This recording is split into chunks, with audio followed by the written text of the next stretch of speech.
주제로 말씀을 나눌까 하는데요.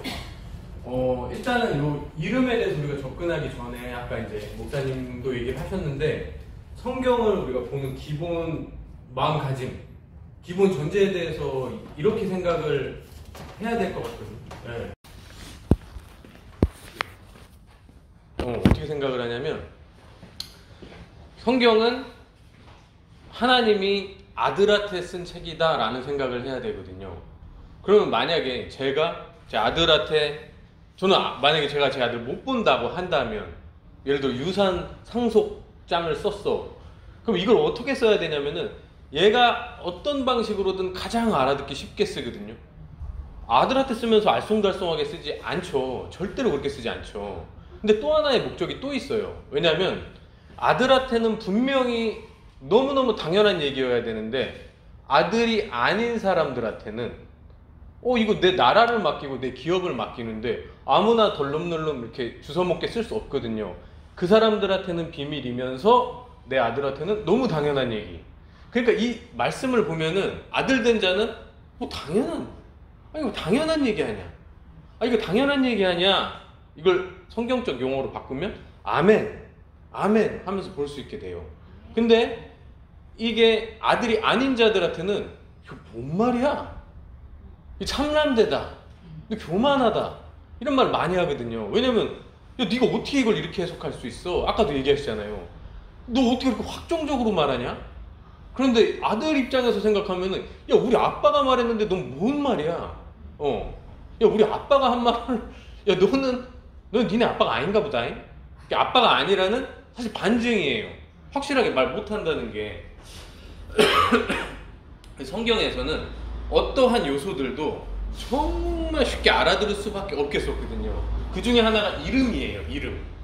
그러니까 성경처럼 이름을 만약에 쓴다고 한다면 이건 너무 뻔한 얘기가 돼요. 세상에 드라마나 무슨 작품, 소설 이런 건 그렇게 안 쓰거든요.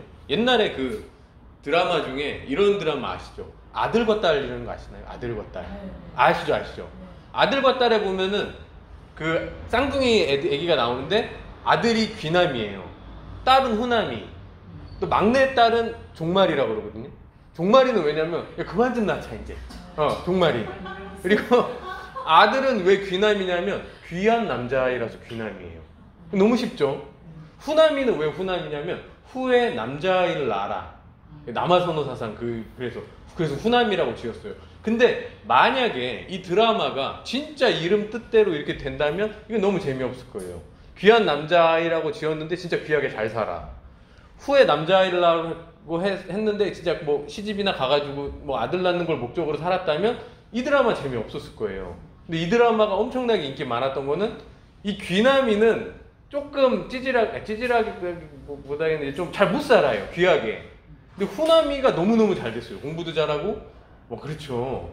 그래서 이게 이름을 그렇게 반대로 하면서 반전을 두잖아요. 근데 성경은 아니래요. 왜냐면 성경은 재밌자고 쓴 책이 아니고 드라마가 아니거든요. 그러니까 성경에서의 이름은 너무 뻔해요. 성경에서 이름이 도둑놈이면 이게 진짜 도둑의 속성을 가지고 있거든요. 근데 이 도둑놈의 속성이 바뀔 때는 또 이름을 바꿔주셔요. 이게 너무 뻔한 거야. 성경은 반전이 없어요. 그러니까 우리가 그 몰랐던 것을 알아가는 것이지 성경에서 뭐 이렇게 될 줄 알았는데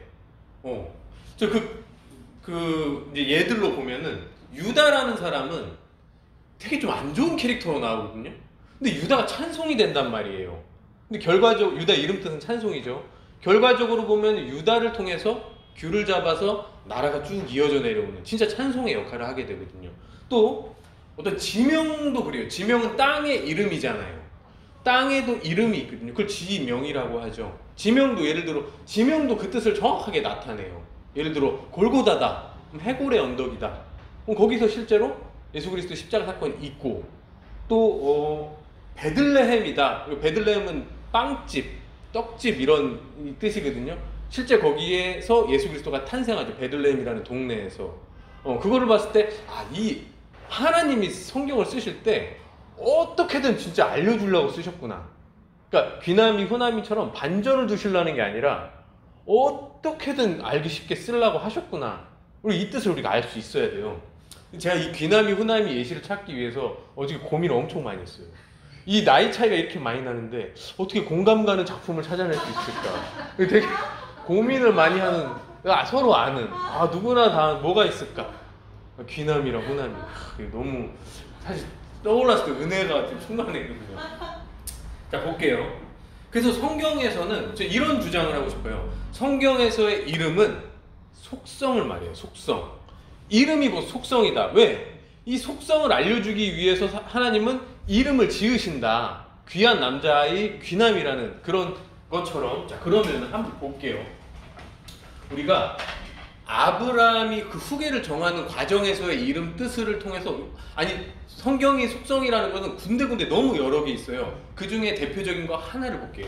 자, 단계적으로 본다면 1단계, 2단계, 3단계로 할 수 있어요. 뭐 이게 변신 로봇도 아니고 1, 2, 3으로 하는구나. 한 번 하나님, 그리스도와 나, 삼위일체 하나님, 이렇게 되는데, 요것을 내 영의 위치, 우리 영혼의 위치로 본다면 1단계에서는 영의 위치가 될 거고요. 우리 맨날 쓰는 2단계에서는 혼이 될 거고, 3단계에서는 몸이 되죠.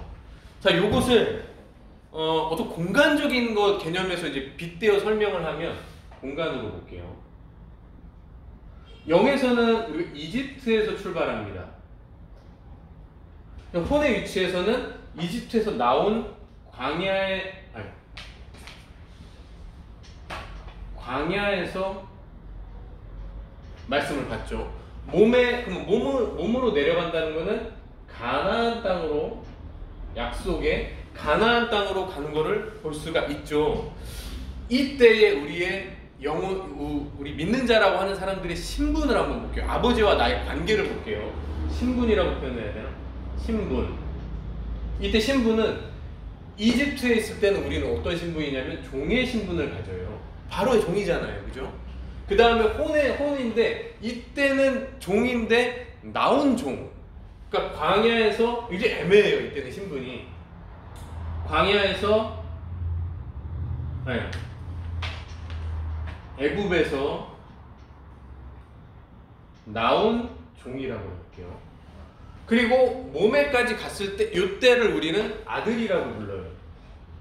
이때 아들은 장자를 말하거든요. 약속의 자녀. 그러면 각각의 이름을, 그러면 요 속성들을 대비한 이름을, 이제 아브라함의 후계를 정하는 단계에서 한번 볼게요.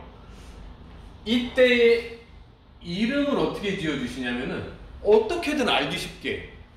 영의 단계에서 이집트에 있는 종의 위치를 표현하기 위해서 엘리에셀이라는 얘는 집에서 길리운 하인이에요. 이 엘리에셀이라는 애를 먼저 후계로 정하려고 해요, 아브라함이. 이 다메섹 사람 엘리에셀이 있게 해주세요 했더니 걔 아니야. 하나님 그렇게 얘기를 하시거든요. 그래서 얘는 아닌가 보구나. 근데 엘리에셀은 아들이 아니에요. 그렇죠?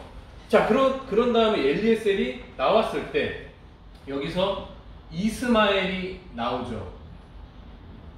이스마엘은 아들은 아들인데 어떤 아들이냐면 광야에서 애굽을 나온 종의 아들이에요. 하갈의 소생이거든요.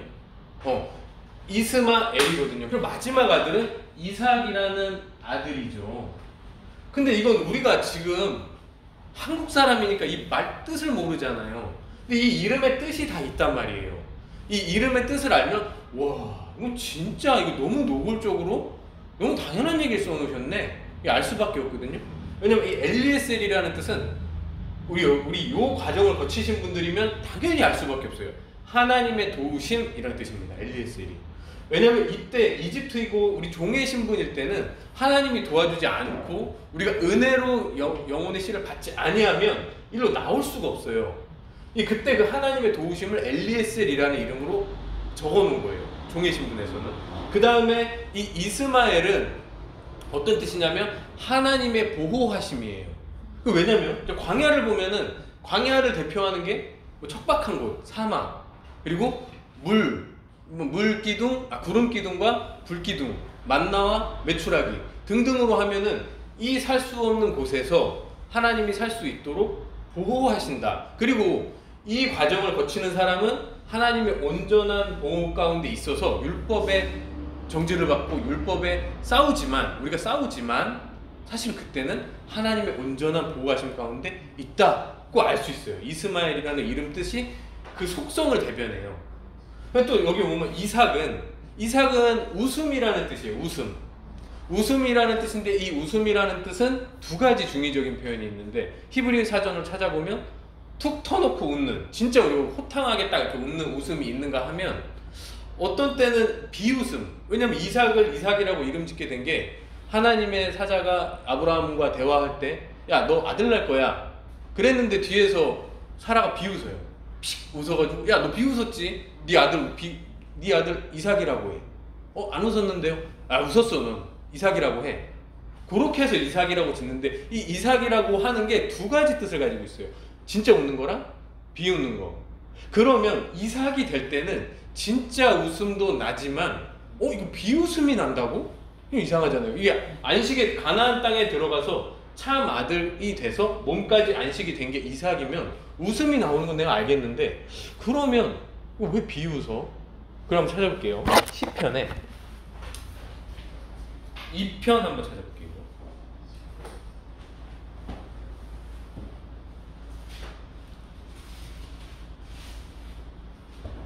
시편 2편에 보니까 제가 읽겠습니다. 어찌하여 이방 나라들이 분노하며 민족들이 헛된 일을 꾸미는가? 세상의 군왕들이 나서며 관원들이 서럽게 하여 여호와와 그의 기름 부음 받은 자를 대적하며 우리가 그들의 맨 것을 끊고 그의 결박을 벗어버리고자 하는도다. 요때가 이스마엘에서 이삭으로 넘어가는, 칭의적 구원에서 득의적 구원으로 넘어가는 그때를 얘기하는 건데 4절에 보면 이게 나와요. 하늘에 계신 이가 웃으시면서 동시에 주께서 그 군왕들을 비웃으시리로다. 자, 이삭의 웃음과 비웃음의 뜻이 있어요. 안식해서 영혼 몸이 웃고 있으면서 이 몸의 군왕들은 비웃고 있다. 근데 이 속성을 어떻게 이렇게 잘 드러내냐는 거죠. 이거 이삭이 아니면 표현할 단어가 없어요. 그래서 이 영혼이 속성이구나. 이름이라는 것이 속성을 말하는 게 맞구나. 그럼 이것도 한번 물어볼 수 있어요. 야, 그러면 속성이 변하면 이름이 변하냐? 이렇게도 물어볼 수 있어야 되거든. 이름이 속성이니까. 근데 그런 그 힌트를 줄 수 있는 구절들이 나와요. 예를 들자면 나오미와 룻기에서 나오미가 요렇게 하거든요. 사람들이 나오미 부르니까 나오미는 기쁨이라는 뜻이거든요. 그러니까 이렇게 야, 나 나오미라고 하지 마. 나 지금 죽겠어. 남편 죽고 아들 죽고 내가 무슨 기쁨이야. 난 나오미라고 하지 마. 내 속성은 기쁨이 아니야. 난 이제 마라라고 불러. 쓰다. 나 지금 쓰니까 그러니까 이름은 곧 속성을 말하는구나. 이게 변하죠. 그 다음에 야곱이 도둑일 때는 야곱이라고 이름 지었지만 하나님과 겨루어 이겼다. 그 이름 속성 그대로 지어져요. 하나님과 겨루어 이기다 이스라엘. 그리고 그 야곱이 그 지명도 똑같이 바뀌어요. 지명의 속성이 바뀔 때 지명도 바뀌거든요. 그 야곱이 막 이렇게 가다가 어디 길 들어서 이제 하룻밤 묵으러 갈 때 돌베개를 베고 이렇게 자잖아요. 원래 그 동네 이름은 루스예요. 루스는 길을 잘못 들었다라는 뜻이거든요. 길이 없는 거예요. 길이요 진리요 생명의 그 길이 없는 그 루스에서 잠들었다가 일어나면서 꿈을 꾸는데 야곱의 사닥다리 그 천사들이 오르락내리락 하면서 와, 여기가 안 되겠다. 여기는 지명을 바꿔야 되겠다. 여기는 하나님의 집이라고 바꿔야 되겠구나. 왜? 이제는 천사들이 왔다 갔다 하니까. 그래서 벳엘로 이름을 바꿔줘요. 이름이 바뀌면 속성이 바뀌면 이름도 바뀌어요. 성경에서는 그렇습니다. 어서 오세요. 네.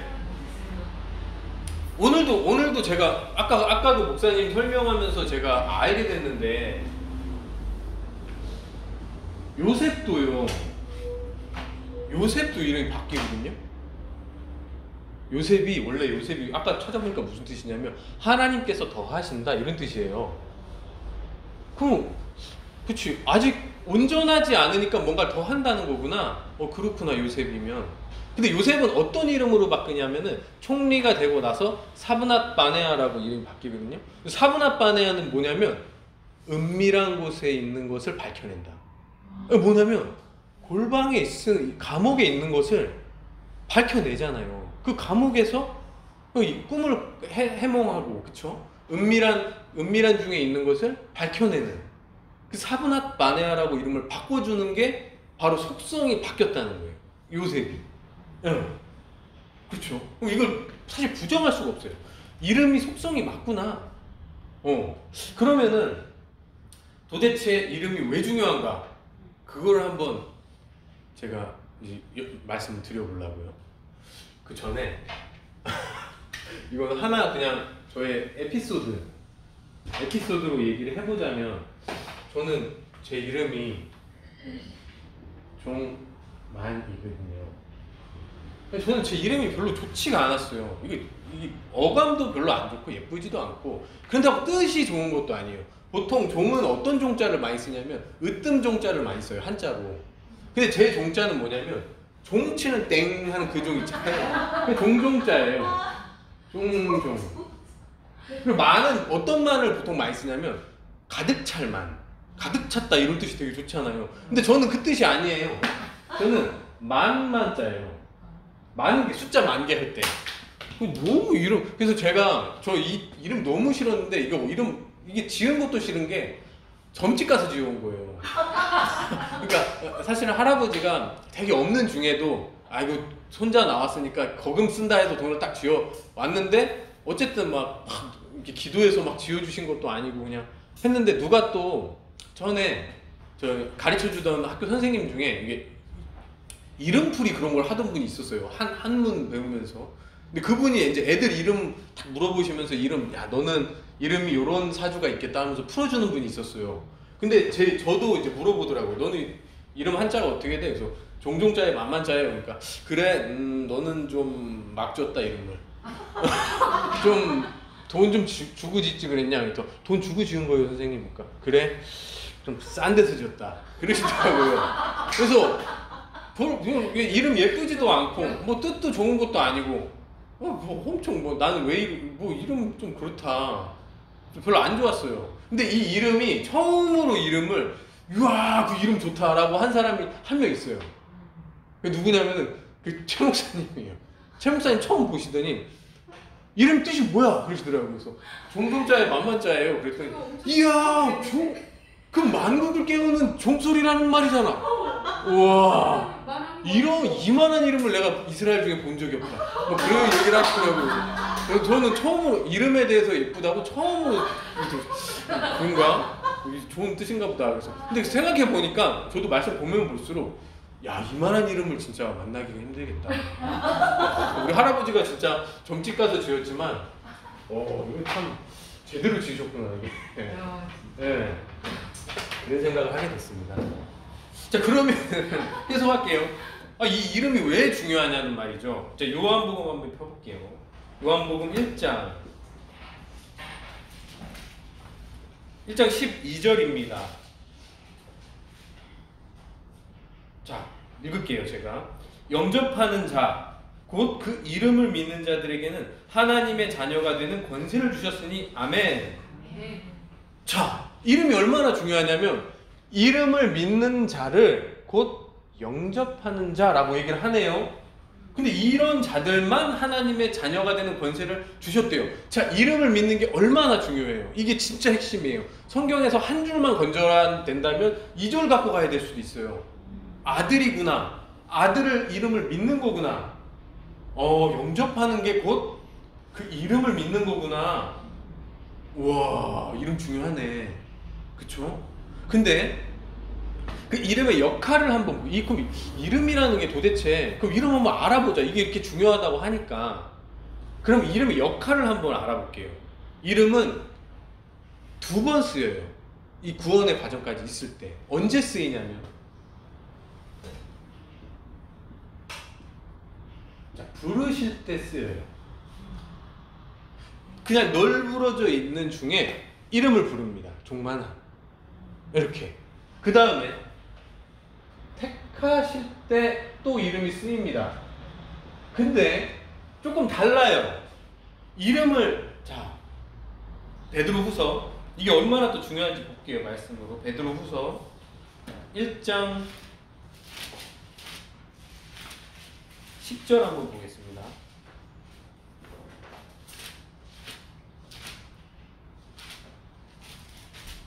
자, 1장 10절 제가 읽을게요.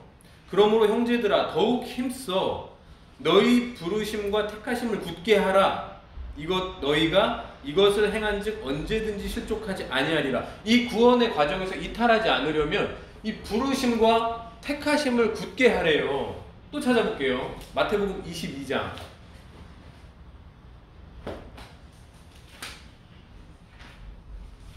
마태복음 22장 10절에 14절에 자, 이거는 혼인잔치 비유로 천국은 마치 자기 아들을 위하여 잔치를 베푼 임금과 같으니 하는 그 비유예요. 14절에 청함을 받은 자는 많되 택함을 입은 자는 적으니라. 여기서 부르심이 바로 청함이에요. 택하심은 말 그대로 똑같이 택함 이렇게 나오죠. 자, 그런데 부르실 때 이름이 있어요. 부르실 때의 이름이 있고 택하실 때도 이름이 있어요. 근데 이 이름은 뭐냐면 부르신다는 건 말 그대로 있는 이름을 부른다. 이름 부른다는 건 뭐냐면 너 이름 있구나. 그 이름 불러주는 거예요. 이게 뭐냐면 자기가 원래 가졌던 그 속성, 그 이름인 채로 부르거든요. 말씀 찾아볼게요. 창세기 12장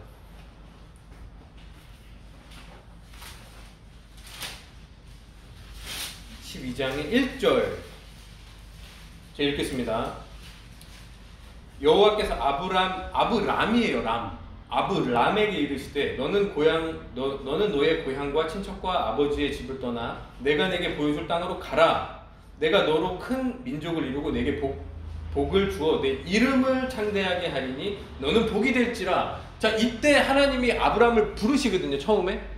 근데 이때의 아브람의 속성은 어떤 속성? 이 아브람의 이름은 누가 지어줬냐면 자기 아빠, 육신의 아빠 데라가 지어준 아브람이라는 속성이에요. 이게 우리한테 굉장히 그 위로를 주는 것은 이때의 그러니까 속성이 변하면 이름이 변하면 속성이 변한다 그랬잖아요. 이 변하지 않았어요. 그냥 아브람인 채로 불러주거든요. 봐보세요. 더러운 중에 있던 우리 그 개판 치고 살았던 그 칭의조건 이전의 그 상태에서 우리의 속성이 변해서 부르심을 받는다면 이건 이거 거의 불가능해요. 이거는. 근데 우리 이런 기도 많이 했잖아요. 칭의조건 받으면서 아버지 이 모습 이대로 받아주세요. 죄가 그대로 있는데 내 속성은 그대로 죄인의 속성인데 이대로 받아주세요 해서 부르심을 입어요. 그게 뭐냐면 아브람, 떠나라. 그 다음에 이제 쭉 12절부터 해서 쭉 이제 이 사람의 여정이 시작되고 이집트도 갔다 오고 이스마엘을 출산을 해요. 그 다음에 17절로 가볼게요. 17장 1절에 보면 읽겠습니다. 아브라함이 99세에 여호와께서 아브라함에게 나타나서 그에게 이르시되 나는 전능한 하나님이라. 너는 내 앞에서 행하여 완전하라. 내가 내 언약을 너와 나 사이에 두어 너를 크게 번성하게 하리라 하시니 아브라함이 엎드려 하나님이 그에게 말씀하여 이르시되 보라 내 언약이 너와 함께 있으니 너는 여러 민족의 아버지가 될지라. 자, 5절 이제 후로는 내 이름을 아브람이라 하지 아니하고 아브라함이라고 할게. 자, 이때는 뭐냐면 부르셨을 때의 아브람이라는 이름을 두고 속성을 바꿔주세요. 자, 너는 이제 그 아브람이 아니야. 너는 이제 열국의 아버지가 될 거야. 그래서 내가 너의 이름을 택하실 때 이름을 바꿔주시는 거예요. 택하실 때 요체로 안 택하세요. 택하실 때는 이름을 아브라함으로 바꾸면서 속성을 바꾼다는 거죠. 그 속성은 바뀌는 중간에 역할을 하는 것은 이스마엘이에요. 율법이 역할을 하면 속성이 아브라함으로 바뀌어요. 아브라함으로 바뀌고 나면 그 다음에 너무 좁겠었다. 이삭이 나오죠.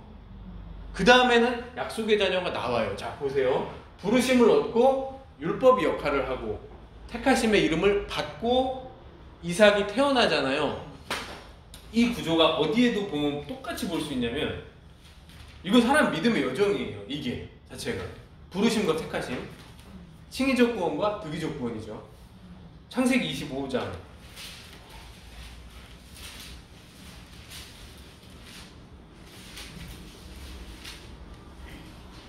26절 읽어볼게요. 이때는 야곱의 이야기가 나오거든요. 자, 26절 후에 나온 아우는 손으로 에서의 발꿈치를 잡았으므로, 자, 이 속성을 가졌으므로 이름을 야곱이라 하였대요. 이 야곱 볼게요. 그 밑에 나눠주 한번 보면은 1. 발꿈치를 잡았다는 뜻. 발꿈치를 잡은 애를 이름을 너 야곱이야 이렇게 해버려요. 반전이 하나도 없어요. 발꿈치를 잡아서 야곱이라고 하니 그 뒤로 볼게요. 그리고 나서 어떤 사건이 벌어지냐면 얘는 이제 장자권을 너무 따고 싶은 거예요. 팥죽으로 하기도 하고 뭐 여러 가지 수를 써가지고 계속 이제 장자권을 득하려고 하죠. 그 다음에 결정적인 야복강 사건이 있잖아요. 야복강 사건에서 하나님과 싸움을 하고 32장으로 가볼게요. 32장 27절에 보면 네, 읽겠습니다. 그 사람이 그에게 이르시되 내 이름이 무엇이냐, 네 속성이 무엇이냐 이렇게 물어보니까 저는 도둑놈, 저 발꿈치를 잡는 사람이에요. 도둑놈이에요. 그랬더니 그가 이르되 네 속성을 다시는 발꿈치를 잡는 자라 부르지 않고 이스라엘이라 부를 것이니 이는 내가 하나님과 및 사람들과 겨루어 이겼다. 너는 이제 하나님과 싸워서 이긴. 그러니까 이걸 막 우리가 하나님의 자리를 탐내려고 하는 그게 아니라 너가 진짜 그 말씀 귀하게 여겨서 그 내 아들 자리를 싸우고 내 아들 자리 두고 너는 싸웠구나. 왜냐면 그 아들은 하나님이거든요. 네가 그 아들 자리를 두고 참 잘 싸웠다. 너 이제 앞으로 너는 그거를 잘했다고 내가 이스라엘이라고 이름 지어줄 거야. 그럼 보세요. 부를 때는 어떻게 불렀냐면은 야곱 이렇게 불렀어요. 부를 청함을 받을 때 칭의적 구원일 때는 야곱이라는 온전한 고속성, 도둑놈의 속성, 죄가 있는 속성 그대로 불렀다면 율법이 동작을 하죠. 율법이 동작하는 클라이막스는 야복강 사건이에요. 그러고 나면은 바로 택하신 이름을 넌 이스라엘이야 붙여주고 나서 그 다음 절에 바로 어떤 일이 벌어지냐면 형 에서가 나타나서 목을 꽉 껴안아주고 안아주죠. 아버지의 자리로 갔죠. 장자가 되어 있대. 그렇죠. 요 칭의적 구원과 득의적 구원 가운데 이름이 두 번 동작한다는 거예요. 부를 때의 내 이름, 그리고 택하실 때에 뭔가 바뀌는, 뭔가 받는 그 하나의 이름. 그럼 이 이름을 받아야 된다는 거예요. 이거는 어떤 사람은 받고 어떤 사람은 안 받고가 아니라 이건 구원의 여정이고 프로그램이기 때문에 누구나 다 이 과정을 거쳐야 된다는 거예요. 그럼 여기 있는 분들은 이제 이 과정을 거의 겪으시면 다 이제 우리가 죄 가운데 있을 때 이름을 불러주셨죠. 네. 그러면 택하심을 하면서 받아야 되는 이름은 뭔가 궁금한데 찾아볼게요. 신약으로 보겠습니다. 사도행전.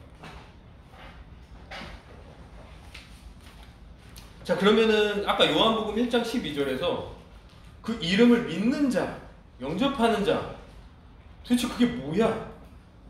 어떻게 난 믿는데? 전도하다 보면 제일 많이 듣는 얘기가 이거거든요. 나 믿는데? 이걸 막 많이 하거든요. 하나도 안 믿으면서. 너 안 믿어 그러면은 야, 뭘 안 믿어? 나 믿는데? 이 말 진짜 많이 하거든요. 그럼 뭐 믿었다면 사실은 영접했다는 거거든요. 그러니까 아들 됐다는 거예요. 그러니까 자기들이 아들 됐다고 착각할 수밖에 없어요. 왜? 나 믿는데? 이게 말버릇처럼 이렇게 튀어나오더라고요. 자, 사도행전 4장 11절 한번 볼게요. 이 예수는 사도행전 4장 11절 이 예수는 너희 건축자들이 버린 돌로서 지 모퉁이의 머릿돌이 되었느니라. 다른 이로서는 구원을 받을 수 없나니 천하의 사람 중에 구원을 받을 만한 다른 이름을 우리에게 주신 일이 없음이라. 야, 너네 이름 그 다른 이름은 없어. 다른 이름은 없다는 게 예수를 우리가 받아서 섬기라는 게 아니라 너네 이름 내가 지어줄 건데 이 택하실 때 이름 너 지어줄 건데 난 너네한테 다른 이름 안 지어줄 거야. 난 너네한테 다른 이름을 지어줘 본 적이 없어. 너네한테 이름 지어줄 거는 그건 뭐냐면 아까 12절, 11절에 읽었던 이 예수예요. 이 예수를 너네한테 이름 지어줄 거야. 이 속성을 너네한테 줄 거야. 이거거든요. 그럼 이 속성이 뭐냐? 마태복음 가볼게요. 이때 속성이 우리가 택하시면서 바뀐다는 거예요. 마태복음 1장으로 가보겠습니다.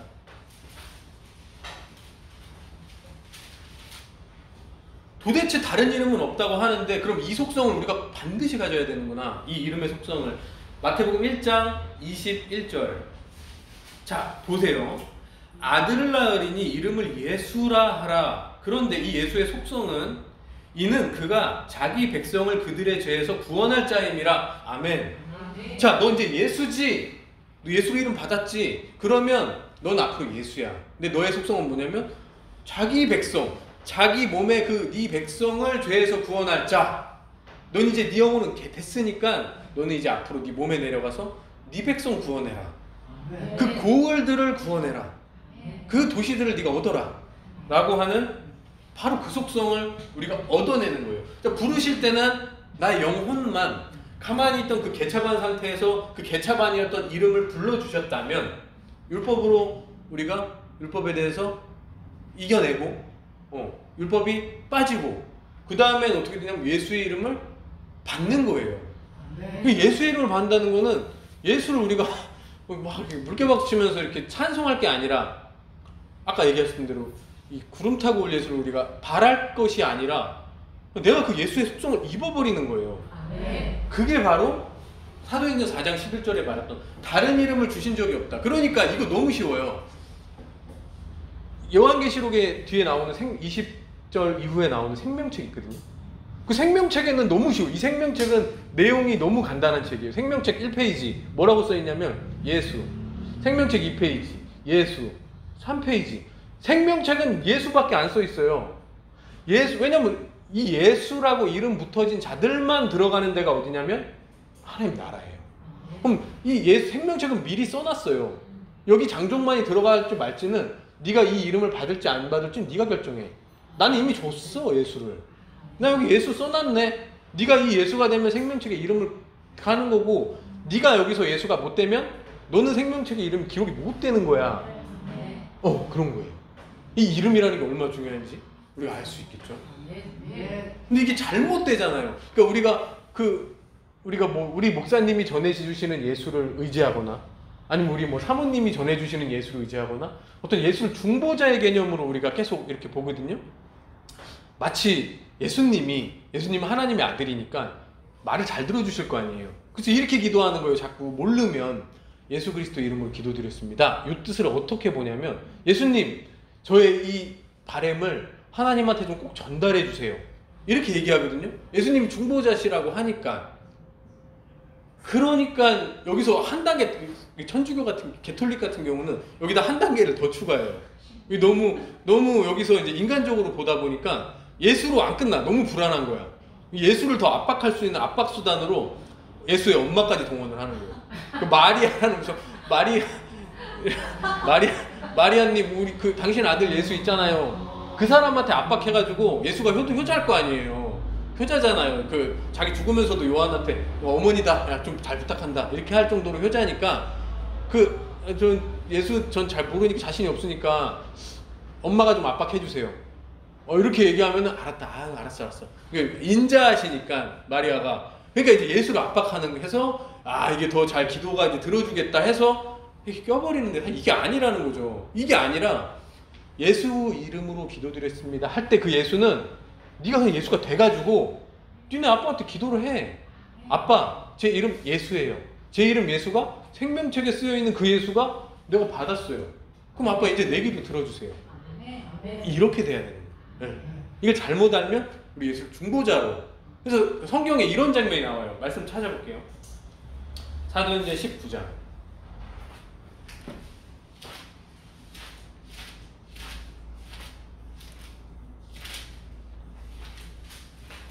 19장에 13절 한번 볼게요. 이게 이제 사도 바울이 귀신들을 자꾸 쫓고 다니니까 그 다른 사람들이 보고 오, 야 저거 좀 멋있다. 나도 저거 좀 해봐야지. 이 장면인데 19장 13절 볼게요. 이에 돌아다니며 마술하는 어떤 유대인들이 시험 삼아 악귀 들린 자들에게 주 예수의 이름을 불러 말하되. 자, 예수의 이름을 불러 말했어요. 이 사람들도. 사도 바울도 그랬거든요. 예수의 이름으로 떠나가라 했더니 떠나갔어요. 오늘날 많은 교회에서 그렇게 하죠. 근데 얘네도 보세요. 주 예수 이름을 불러 말하되. 자, 요 다음 절이 중요한데, 이 사람은 자기가 예수가 됐다고 말한 게 아니라 중보자라고 생각했어요. 왜냐하면 바울이 전하는 예수를 의지하여. 자, 아까랑 똑같이 이 바울이 전하는 예수라는 건 나랑 상관은 없어. 하지만 어떤 외부에는 어떤 존재가 있어. 근데 그거는 바울이 전하는 바로 그 예수야. 이 예수에 의지해서 내가 말하는데 명하노라. 14절 유대의 한 제사장 스게야와 일곱 아들도 이 일을 행하더니 악귀가 이렇게 대답해요. 야, 내가 예수도 알아. 그리고 내가 바울도 알아. 왜? 바울은 예수거든. 바울은 예수라서 내가 알아. 근데 도대체 니네는 누구냐? 야, 너 뭐야? 야, 중보자로는 안 돼. 예수자가. 네가 예수가 되지 않으면 난 너한테 들어가 버린다 해서 확 들어가서 16절에 보면은 이제 좀 이렇게 이 사람들이 당하는 그 장면이 나오거든요. 이게 잘못된 예시예요. 이름을 잘못 받은 거예요. 그러니까 이 이름을 우리가 의지할 것이 아니라 내가 이 이름 받아버려야 되는 거예요. 그리고 내가 예수가 됐다. 그거 믿지 않으면 이삭은 안 나온다는 거죠. 내 몸의 백성으로는 내려갈 관세가 없다. 이 얘기를 하는 겁니다. 그 성경에 나오는 모든 이름은 다 하나님이 가장 쉽게 설명해 주기 위한 도구 중에 하나다. 그 중에 특히 이 예수라는 이름은 너네가 바로 내 친아들이다. 내 장자다. 이거를 위해서 써놓으신 거예요. 그리고 우리가 도무지 이 예수를 십자가에 못 박아놓고 그 예수를 보면서 눈물 흘릴 일이 아니라는 거예요. 네. 맞습니다. 오늘 여기까지야.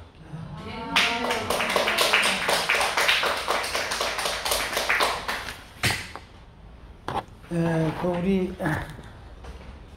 정말 형제, 정말 우리 말씀학교 보조 강사 너무 잘하죠? 네, 정말 잘해요. 정말 잘합니다. 저 오늘 예수라는 이름, 그 이름으로 우리가 사는 게 아니라 내가 예수가 되는 거.